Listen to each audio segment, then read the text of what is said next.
The FDA could soon order Juul to take its e-cigarettes off the market in the U.S. Nikki Battiste has more details from New York City. Tonight, Juul e-cigarettes are the biggest sellers at this smoke shop in Astoria, Queens. After hearing today the FDA might ban Juul, did you get an influx of customers today? Yeah, my sales went up like 40% today. According to the Wall Street Journal, the FDA could order Juul to stop selling its products across the country after a nearly 2-year review of data the company presented to keep selling tobacco and menthol-flavored pods. In my vape sales, 75% is Juul sales. 2 years ago, the FDA banned all sweet and fruit-flavored e-cigarettes. Officials began investigating Juul for targeting teens as underage vaping skyrocketed. In a 1-year period, the number of young people using Juul more than doubled. Even today, the best estimate is that about 1 million kids are using these products. Juul single-handedly made these products popular among our nation's adolescents. Juul launched in 2015, touting its product as a safer alternative to cigarettes. But researchers say a standard 5% Juul pod has as much nicotine as a 20-pack carton of regular cigarettes, one of the highest of any e-cigarette on the market. If FDA continues to ban the sale of the flavored e-cigarettes that are so popular to kids, we have an opportunity to reverse the e-cigarette epidemic before it becomes a long-term problem. The FDA did announce plans to require tobacco companies to drastically reduce nicotine levels in traditional cigarettes to make them less addictive. But that proposal could take years to go into effect. John? Nikki Battiste, thank you. For more, I want to bring in Jennifer Maloney. She's a Wall Street Journal business reporter covering the beverage and tobacco industry, and she also broke this story. Congratulations on that reporting. Let's start first with why is the FDA doing this? Is this just about marketing, or is it about what's actually in those Juul brands? That is a big unanswered question. We've reported that the FDA is preparing to order Juul to take its e-cigarettes off the market, but we haven't yet figured out why. So we'll be watching the news along with the rest of the country and waiting to see what justification the FDA offers for this move.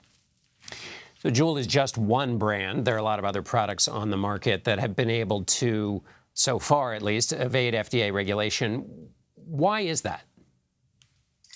Well, the FDA is conducting a sweeping review of the entire U.S. vaping industry. They've been examining every single vaping product on the market for the past 2 years. They required all the e-cigarette manufacturers to submit their products for review to remain on the market. And then one by one, the FDA has been going through and issuing decisions on which can stay and which can go. So far, they have ordered off the market millions of flavored vaping products and sweet and candy flavors. They have allowed some tobacco-flavored e-cigarette products to remain on the market, but there are still many products that haven't yet received a decision.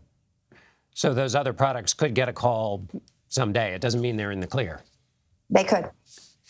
According to the National Youth Tobacco Survey, there were more than 2 million estimated youth users of e-cigarettes in 2021. What do we know about why kids have been using them more, and are any efforts to stop them from using them effective? Absolutely. Well, in 2020, the FDA announced new restrictions on flavored e-cigarette cartridges, the sweet and fruity flavors that were most appealing to kids. And after that flavor restriction took effect, and after a federal law raised the minimum tobacco purchase age to 21, we did see a reduction in youth underage vaping.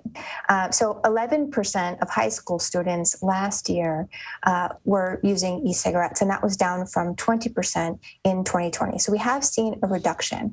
As to why vaping became popular in the first place, there's no question that Juul itself became sort of a cultural phenomenon. It was sort of the Apple product of vaping. It became a teen status symbol in around 2018, and that coincided with a surge in underage vaping.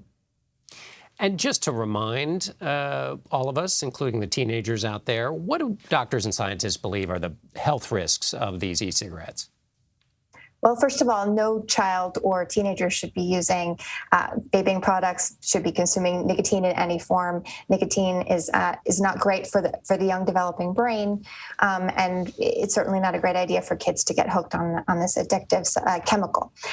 What we do know about the health risks of e-cigarettes is that they are significantly less harmful than smoking traditional cigarettes. So they do pose a potential public health benefit for adult cigarette smokers, in the sense that if adult cigarette smokers switch to a less harmful alternative, they could be consuming nicotine in a less deadly way.